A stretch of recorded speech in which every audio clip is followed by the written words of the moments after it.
ఆకాశవాణి రాష్ట్రంలో జరుగుతూ ఉన్న ఓటర్ల జాబితా సమగ్ర సవరణ ఎస్ఐఆర్పై Nellore rural electoral registration officer Naga Santosh Anusha గారితో ప్రత్యేక పరిచయ కార్యక్రమాన్ని వింటారు. పరిచయకర్త రావుల సాయి గిరీష్.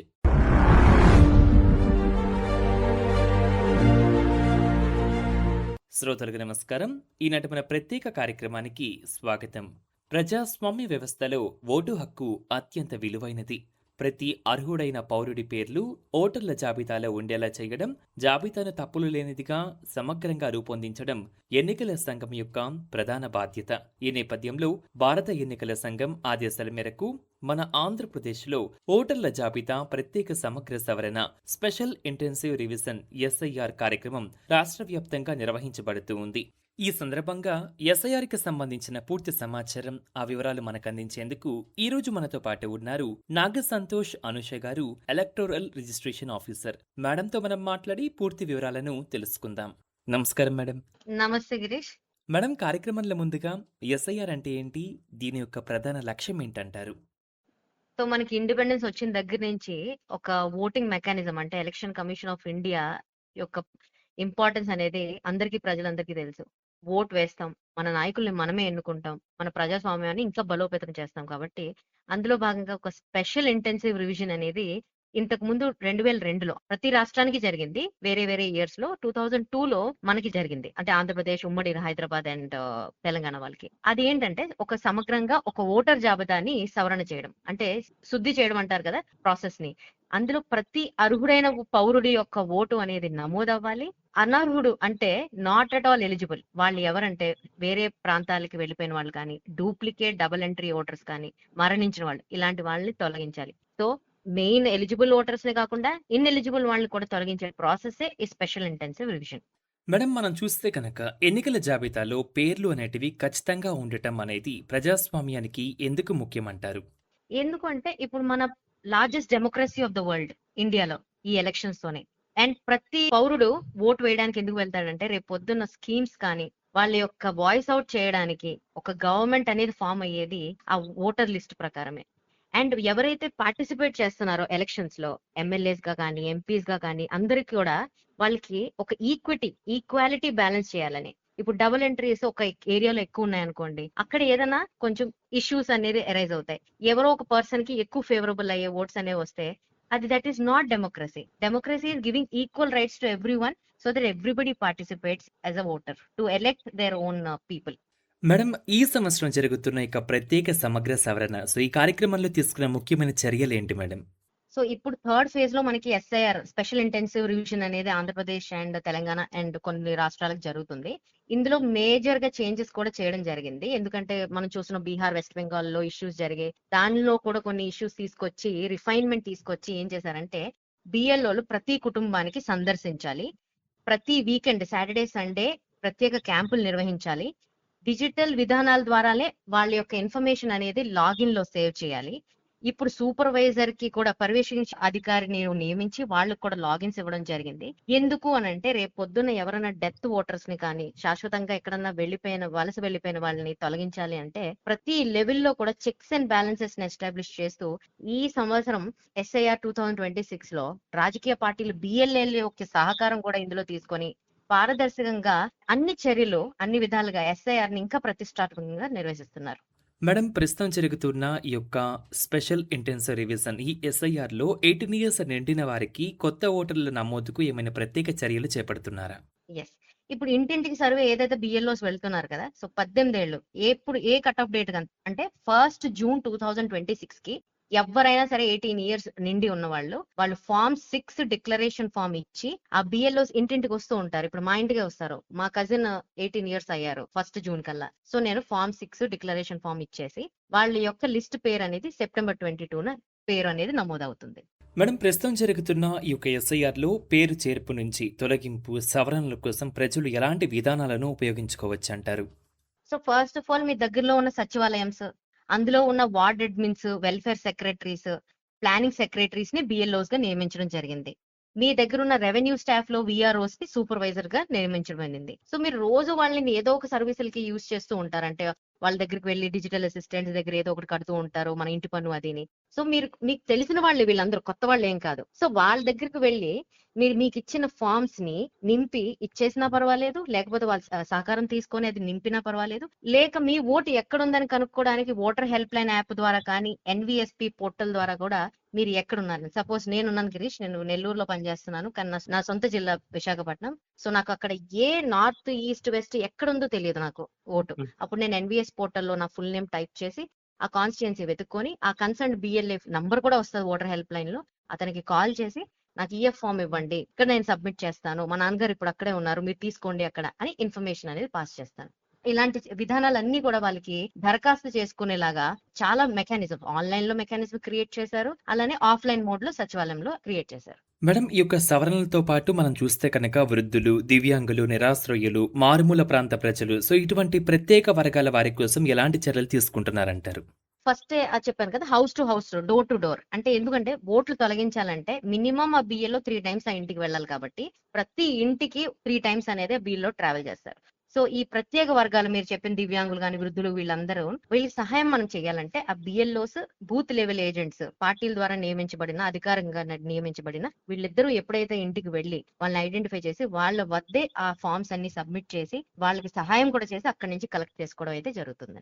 మేడం, ఈ ప్రక్రియ గురించి మనం మాట్లాడుతున్నంతసేపు మనమైతే కనుక బిఎల్ఓస్ అనే పదం రెగ్యులర్ గా వాడుతూనే ఉన్నాం కదా మేడం ఇందాకటి నుంచి. సో బిఎల్ఓస్ కి సంబంధించి ఈ కార్యక్రమంలో వీళ్ళ పాత్ర ఎలా ఉంటుందంటారు? ఈ బిఎల్ఓస్ ఈ కార్యక్రమంలో ఎలాంటి కీలక పాత్ర పోషిస్తున్నారంటారు? వీళ్ళందరికీ కూడా ఎన్నికల సంఘానికి క్షేత్రస్థాయి అధికారం అంటే ఈఆర్ఓ ఏఈఆర్ఓ కాదండి, బిఎల్ఓసే. నాకైతే బిఎల్ఓసే క్షేత్రస్థాయి ప్రతినిధులు. ఇంటింటికి వెళ్లి వాళ్ళు సహకరించడం కానీ వాళ్ళ సేకరించి ఆ ఇన్ఫర్మేషన్ అంతా కూడా వాళ్ళకి అవగాహన కూడా కల్పించాలి. చాలా మంది ఏమనుకుంటున్నారంటే ఒక ఎన్యూమరేషన్ ఫామ్ ఇంటికి ఇస్తే ఆధార్ ఇస్తే సరిపోద్ది అనుకుంటున్నారు. కాదు, ఆధార్ అనేది మన ఐడెంటిటీ, గుర్తింపు మాత్రమే. నా డేట్ ఆఫ్ బర్త్ నేను ఎస్టాబ్లిష్ చేసుకోవాలంటే నా 10th క్లాస్ సర్టిఫికేటో బర్త్ సర్టిఫికేటో ఇవ్వాలి. సో ఇలాంటివన్నీ ఇష్యూస్ అన్ని కూడా వాళ్ళకి ఏదైతే డౌట్స్ వస్తున్నాయో అవన్నీ అవగాహన కల్పించడం, ఆ దరఖాస్తు ఎట్లా చేయాలి, ఎలా నమోదు పరచాలి, 2002లో వాళ్ళు ఓటు ఎక్కడ ఉందని అది వెతికి పెట్టి వాళ్ళకి హెల్ప్ చేసడం, ఇలాంటి పరిశీలించే అన్నిట్లో కూడా కీలక బాధ్యతలు ఈ బిఎల్ఓస్ బూత్ లెవెల్ ఆఫీసర్స్ నిర్వహిస్తున్నారు. మేడం, మనం చూస్తే కనుక ప్రజలు తమ పేర్లు ఓటర్ల జాబితాలో ఎక్కడ ఎలా తనిఖీ చేసుకోవచ్చు అంటారు? అంటే మనకి ఆన్లైన్ ఆర్ ఆఫ్లైన్ సౌకర్యాలు ఎలా ఉన్నాయంటారు? Yes, voter help line app ఎట్లానో ఉంది, డౌన్లోడ్ చేసుకొని మీరు మీ ఆధార్ లింక్డ్ ఫోన్ నంబర్ ద్వారా మీరు చేసుకోవచ్చు. లేకపోతే ఎన్విఎస్పి పోర్టల్ అని ఉంది, అది ఎలా అన్నా సరే చాలా మంది కాల్స్ కూడా వస్తున్నాయి నాకు డైరెక్ట్ గానే. అందులో కూడా వాళ్ళు వెతుక్కొని మేడం మాకు బూత్ నెంబర్ 123 ఈ వీళ్ళని అటాచ్ చేయండి అని కూడా అంటున్నారు. అది చాలా సంతోషకరం, ఎందుకంటే వాళ్ళ యొక్క అవగాహన ఎంత ఈ లెవెల్లో ఉందని దీన్ని అర్థం చేసుకోవచ్చు. దీని వల్ల కూడా వాళ్ళ ఫార్మ్స్ అనేవి ఏ బిఎల్ఓ దగ్గర పెండింగ్ ఉన్నాయో కూడా మనకి ఈజీగా తెలుస్తుంది. మేడం, మరి ఈ యొక్క డూప్లికేట్ ఎంట్రీలు కానివ్వండి, లేకపోతే అనర్హ ఓటర్ల పేర్లు, సో వీటిని తొలగింపునకు ఎలాంటి చర్యలు తీసుకుంటున్నారు ఈ ప్రత్యేక సమగ్ర సవరణలో?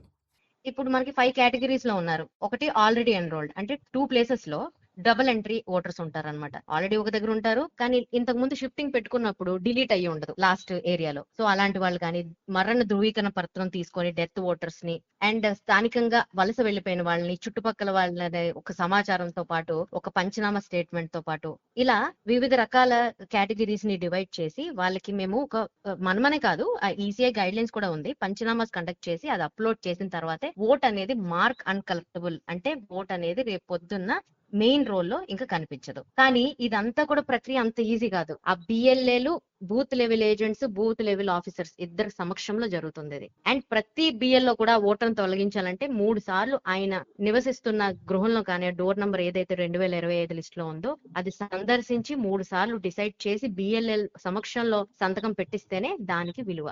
మేడం, మనం చూస్తూ ఉన్నాం డోర్ లాక్ కేసెస్ అనేవి కూడా రావడం జరుగుతూ ఉంటుంది. ఎందుకంటే అక్కడ బిఎల్ఓ వెళ్ళినప్పుడు వాళ్ళు అక్కడ ఉండరు అండ్ ఫోన్ కూడా నాట్ రీచబుల్ అని వస్తూ ఉంటున్న ఈ సిచ్యువేషన్స్లో బిఎల్ఓ ఏ విధంగా వాళ్ళని కాంటాక్ట్ అవ్వాలంటారు? సో లేకపోతే బిఎల్ఓని వాళ్ళు ఏ విధంగా కాంటాక్ట్ అప్లికేషన్ని కంప్లీట్ చేసుకోవచ్చు అంటారు?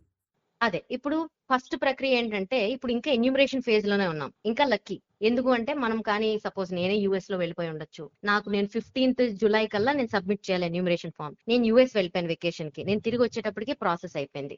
కానీ నేను కంగారు పడవలసిన అవసరం లేదు, ఎందుకంటే నాకు ఒక పీరియడ్ ఇచ్చారు క్లెయిమ్స్ అబ్జెక్షన్స్ కి.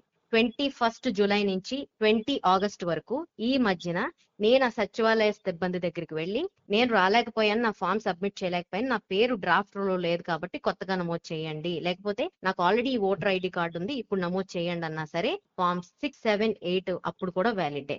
సో ఎక్కడ కూడా భయభ్రాంతులు చెందొద్దు. ఎస్ఐఆర్ అంటే ఓట్లు తొలగిస్తారు కాదు. ఓట్లు తొలగించేది ఎవరిది అంటే వలస వెళ్లిపోయిన వాళ్ళు, లేకపోతే మరణించిన వాళ్ళు, యాబ్సెంటీ ఓటర్స్. కానీ యాబ్సెంటీ ఓటర్స్ కూడా ఎవరైతే అన్ట్రేస్డ్ ఉన్నారో వాళ్ళందరికీ కూడా 21 జూలై నుంచి 20 ఆగస్ట్ కి మనం ఆ క్లెయిమ్స్ వేసుకునే ఒక ప్రొవిజన్ అనేది ఈసీఐ ఇవ్వడం జరిగింది.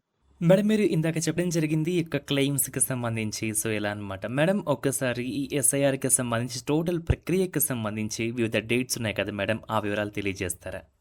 ఇప్పుడు మనకి 15th జూన్ నుంచి 14th జూలై వరకు house to house survey. BLOs మీ ఇంటి దగ్గరకు వస్తారు, ఎన్యూమరేషన్ ఫామ్ ఇస్తారు. ఇవ్వకపోతే సచివాలయ సిబ్బందిని, మీ విఆర్ఓల్ని, మీ ప్లానింగ్ సెక్రటరీ వాళ్ళు కనుక్కుంటే మీకు ఆ ఫామ్స్ అనేవి అందిస్తారు. లేదు మాకు అక్కడ కూడా తెలియట్లేదు అంటే ఎన్విఎస్పి పోర్టల్లో కానీ ఓటర్ హెల్ప్ లైన్ యాప్ ద్వారా మీరు కనుక్కోవచ్చు ఏ బూత్ అనేది. ఇది జరిగిన తర్వాత ఇప్పుడు చాలా మంది షిఫ్ట్ అయ్యి ఉంటారు కదా, కానీ ప్రతి పోలింగ్ స్టేషన్ 1200 కంటే ఓటర్స్ దాటకూడదు. సో దాని గురించి రేషనలైజేషన్ ఆఫ్ పోలింగ్ స్టేషన్స్ అని 14 జూలైన డిసైడ్ అయిపోతుంది. దెన్ ఇదంతా జరిగిన తర్వాత ఒక డ్రాఫ్ట్ రోల్, ఈ డ్రాఫ్ట్ రోల్ 21 జూలైన రిలీజ్ అవుతుంది. ఇది ప్రతి సచివాలయం నోటీస్ బోర్డ్ లో ఉంటుంది, ప్రతి ఏఈఆర్ ఆఫీస్ దగ్గర కూడా డిస్ప్లే లో ఉంటుంది, ఆన్లైన్ లో కూడా ఉంటుంది.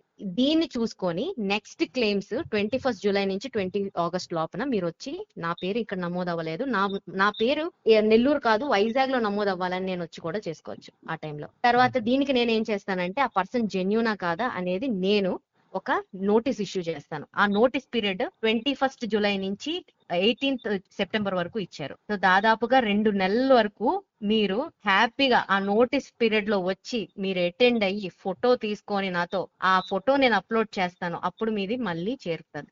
ఫైనల్ ఎలక్టరల్ రోల్ అనేది 29 సెప్టెంబర్ వస్తుంది గిరీష్. ఒకవేళ ఆ సెప్టెంబర్ 22 కూడా మీ పేరు లేదు అంటే మీరు అస్సలు పానిక్ అయిపోయి హడావుడి ఏం పడిపోవాల్సిన అవసరం లేదు. ఎందుకంటే form 6, 7, 8 new entry, deletion of votes కానీ కరెక్షన్స్ ఆఫ్ ఎంట్రీస్ ఏదైనా సరే 15th జూలై నుంచి మనకి కంటిన్యూస్ గా ప్రాసెస్ లో యథావిధిగా జరుగుతుంది. సో డ్రాఫ్ట్ రోల్ లో పేరు రాకపోయినా, ఫైనల్ ఎలక్ట్రల్ రోల్ లో పేరు రాకపోయినంత మాత్రాన ఏమీ కాదు. మీ హక్కు అనేది ఎవ్వరు కూడా తీసుకోరు మీ దగ్గర నుంచి. మేడం ఈసారి జరుగుతున్న ఎస్ఐఆర్లో మనకి 2 అప్లికేషన్స్ ఫామ్స్ ఇవ్వడం జరిగింది మేడం. సో ఒకటి వచ్చి బిఎల్ఓ గారు తీసుకుంటున్నారు, ఇంకోటి వచ్చి అప్లికేషన్ని మనకి రిటర్న్ చేస్తున్నారు. సో రిటర్న్ చేస్తున్న ఫామ్, సెకండ్ ఫామ్ వెనుక ఉన్న నెసెసిటీ ఏందంటారు? బేసికల్ గా నేను ఫస్ట్ నుంచే అంటే ఎవ్రీ ఇయర్ డస్ ఇట్. మన బిఎల్ఓ వాళ్ళు ఒక ఫామ్ ఫిల్ చేసిన తర్వాత సేమ్ కాపీ పేస్ట్ వేరే ఫామ్ లో చేసిన తర్వాత ఆ ఒక ఫామ్ అనేది మన ఓటర్ దగ్గర ఉంటుంది, ఒక ఫామ్ బిఎల్ఓ దగ్గర ఉంటుంది. రేపు పొద్దున్న క్లెయిమ్స్ అండ్ అబ్జెక్షన్స్ లో ఆ పర్సన్ కి పొరపాటున డ్రాఫ్ట్ రోల్ లో ఆయన పేరే రాలేదంటే ఆ ఫామ్ తీసుకొచ్చి హీ కెన్ క్లెయిమ్ దట్ నాకు ఈ ఫామ్ ఇచ్చారు, పొరపాటు ఏదో జరిగి ఉంటుంది, టెక్నికల్ ఇష్యూ అయి ఉంటుంది, లేకపోతే సమ్ హ్యూమన్ మిస్టేక్ అయి ఉంటుందని చెప్పి అతని దగ్గర కంపల్సరీగా ఉండాలి. అండ్ ఈ ప్రక్రియ ఏదైతే 14 జూలైకి ఎండ్ అయిపోతుందో ఆ రోజు ఈవినింగ్ కి నేను బిఎల్ఓస్ అందరికి ఏం ఇన్స్ట్రక్ట్ చేశానంటే మీ దగ్గర సెకండ్ డూప్లికేట్ కాపీ ఏమైనా ఉంటే అవి దయచేసి వాళ్ళ దగ్గర ఓటర్స్ దగ్గర డోర్ స్టెప్ దగ్గర అందించేయండి అని. మేడం మనం చూస్తూ ఉన్నాము 2002 దీని ఆధారంగా మనమైతే ముందుకు వెళ్ళడం జరుగుతుంది. అప్లికేషన్లో కూడా ఆ డీటెయిల్స్ ఫిలప్ చేస్తూ ఉన్నాం. మేడం ఇప్పుడు పెళ్ళయి అత్తగారింటికి వచ్చిన కోడలు వారి వివరాల్లోకి మనం వెళ్తే కనుక సో వారు అంటే వారి అమ్మవారికి సంబంధించి ఆ రోల్లో 2002లో లేకపోతే సో ఇక్కడ అత్తగారింటికి సంబంధించి వారి యొక్క నేమ్స్ మనం ఇక్కడ ఎన్రోల్ చేసుకొని ముందుకు వెళ్ళవచ్చు అంటారా?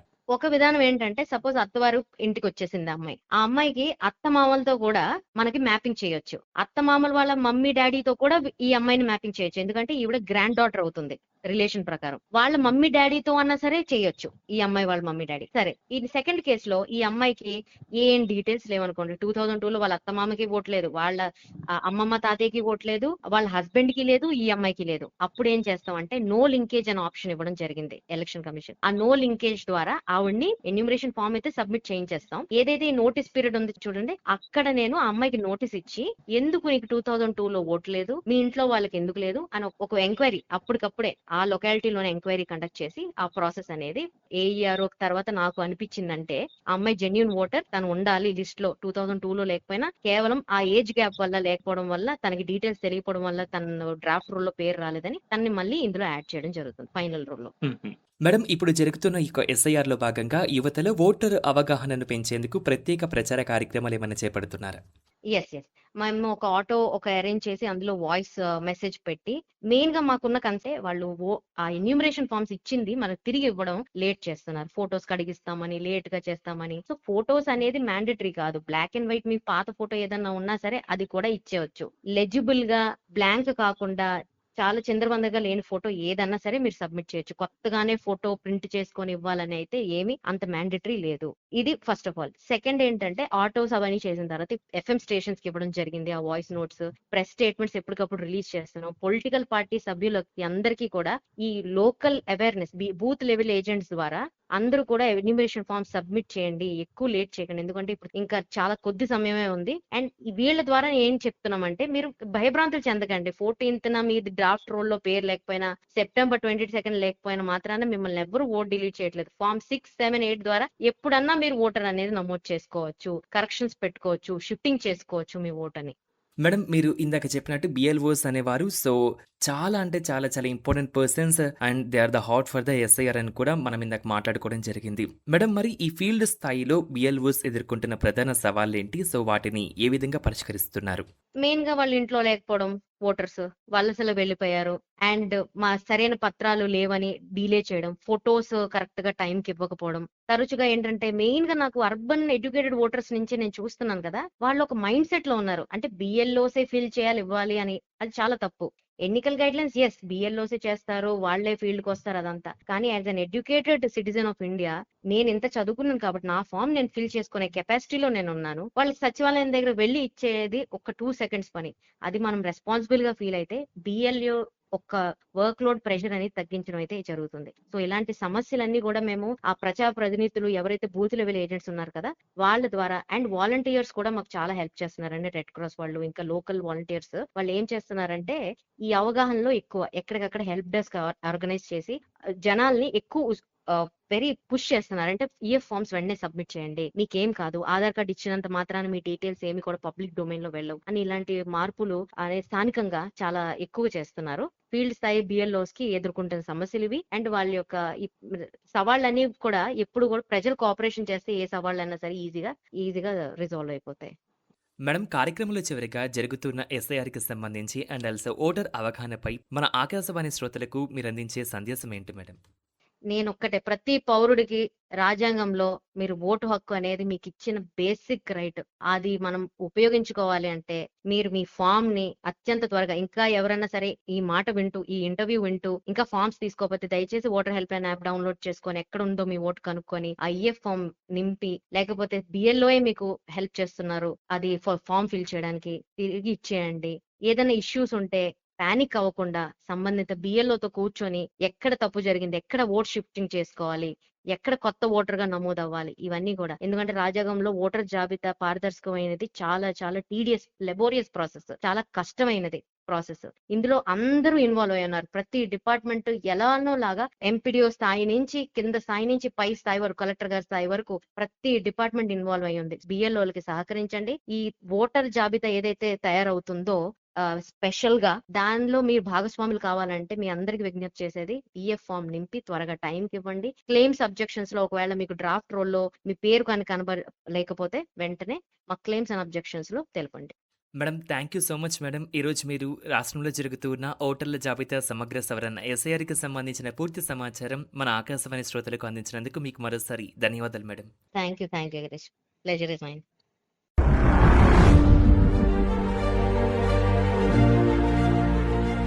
ఇంతవరకు రాష్ట్రంలో జరుగుతున్న ఓటర్ల జాబితా సమగ్ర సవరణ ఎస్ఐఆర్‌పై Nellore rural electoral registration officer Naga Santosh Anusha గారితో ప్రత్యేక పరిచయ కార్యక్రమాన్ని విన్నారు. పరిచయకర్త రావుల సాయి గిరీష్. ఈ కార్యక్రమాన్ని మీరు మరలా వినాలనుకుంటే ఆకాశవాణి విజయవాడ ప్రాంతీయ వార్తా విభాగం యూట్యూబ్ ఛానల్ ఆకాశవాణి న్యూస్ విజయవాడలో వీక్షించగలరు. ఈ కార్యక్రమం ప్రాంతీయ వార్తా విభాగం ఆకాశవాణి విజయవాడ కేంద్ర సమర్పణ.